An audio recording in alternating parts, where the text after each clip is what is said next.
This is the Audi Q7 Facelift in our review. Let's go!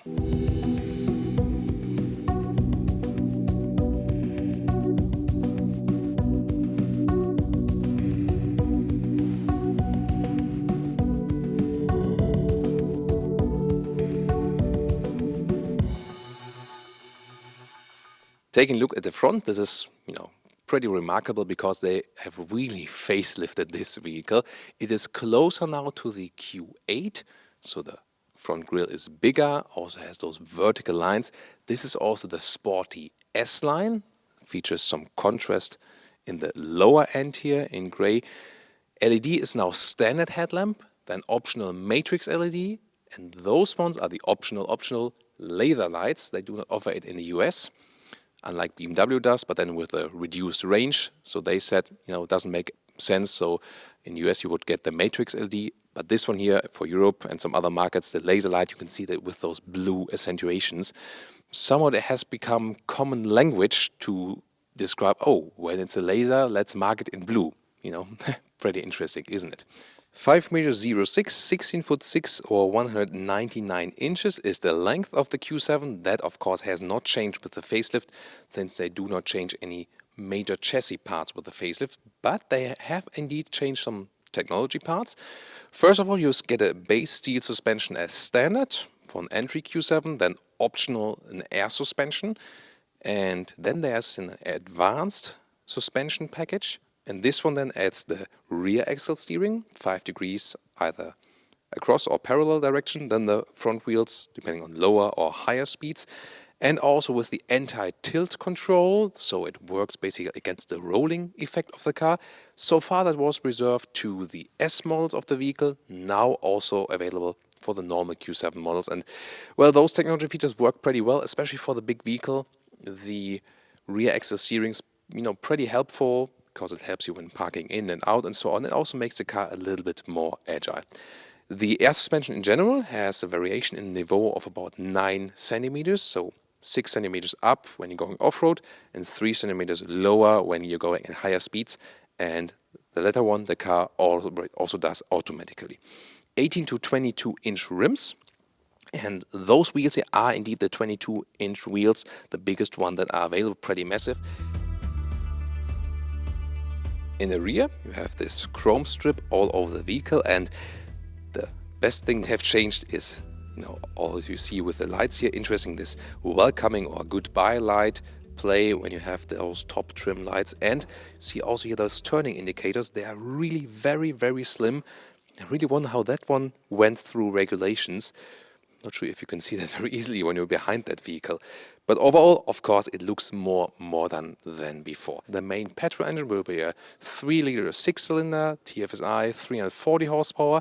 That will then also be the base for the new plug-in hybrid version. So they change it now to the petrol engine for the plug-in hybrid. Pretty interesting.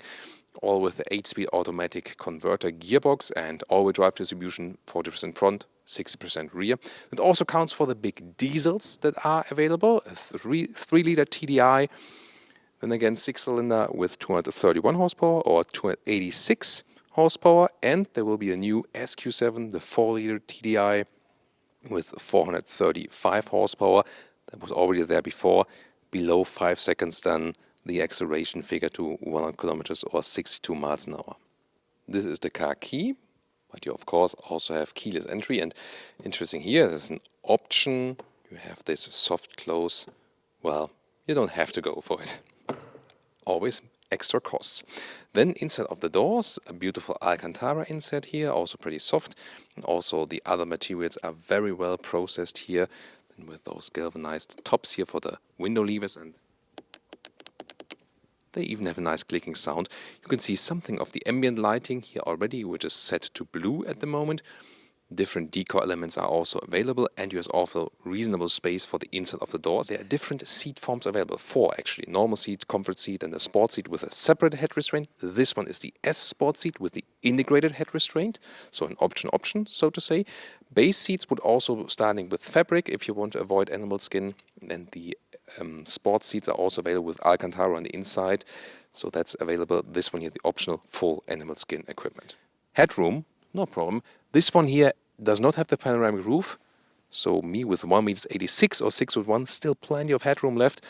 However, if you would go for the panoramic roof, you would still have enough headroom. Those seats are also all electric. You can use all those functions. There's also a seat massage available. And then, oh, seat massage is already starting. Maybe I need some more time in this vehicle today. Maybe some people recently bought a Q8 instead of a Q7 because they wanted this interior. Now you also get it for the Q7. So same as for the Q8, A6, A7, A8. This dual screen layout and also the virtual cockpit. In some markets where you have a base Q7, you will get analog instruments still, then optional 12.3 inch, again depending on the trim also included. Then the top screen is either 8.8 inch as a base one, this one here the optional, or in some markets from standard equipment 10.1 inch, and the lower one will always be 8.6. For example here for those climate controls, you can also do it like this.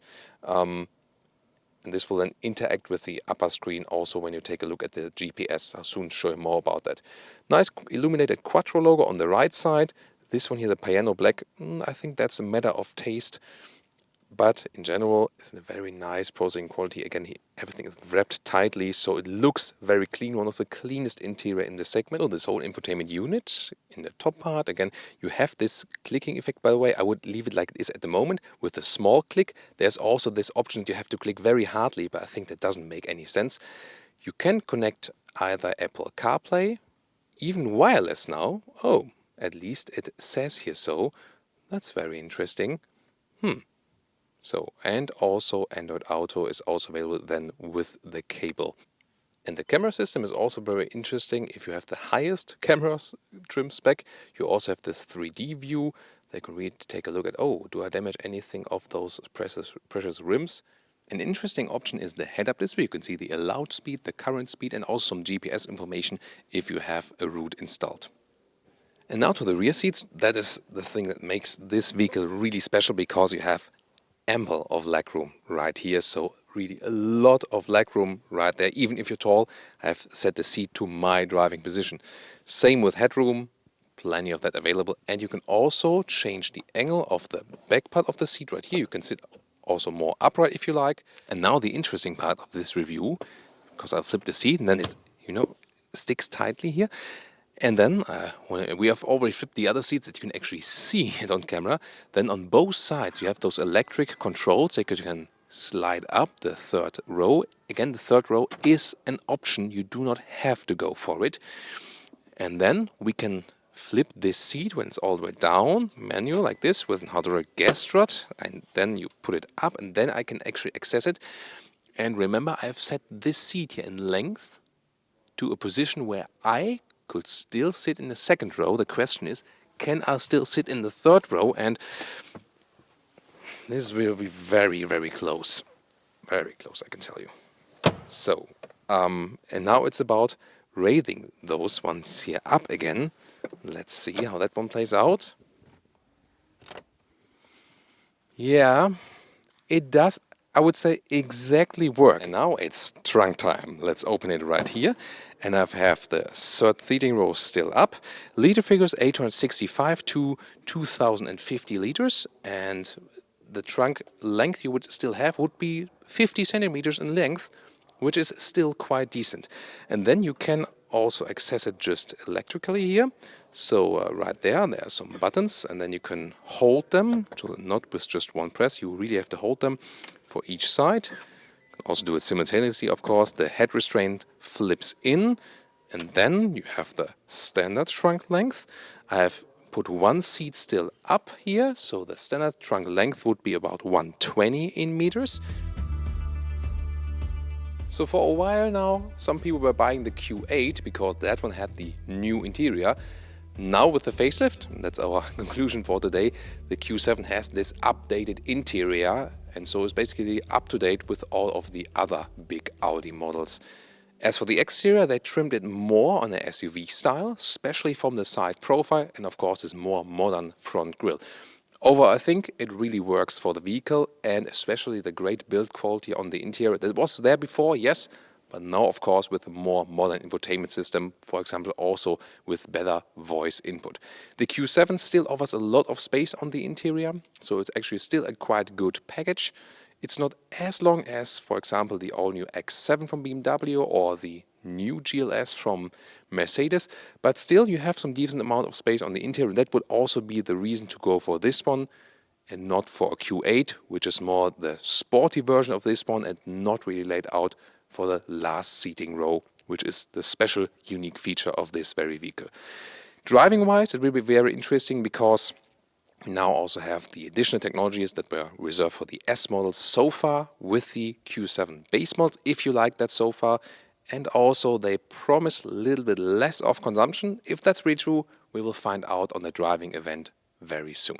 Thanks so much for tuning in, and please leave us your comments to this new Q7 facelift.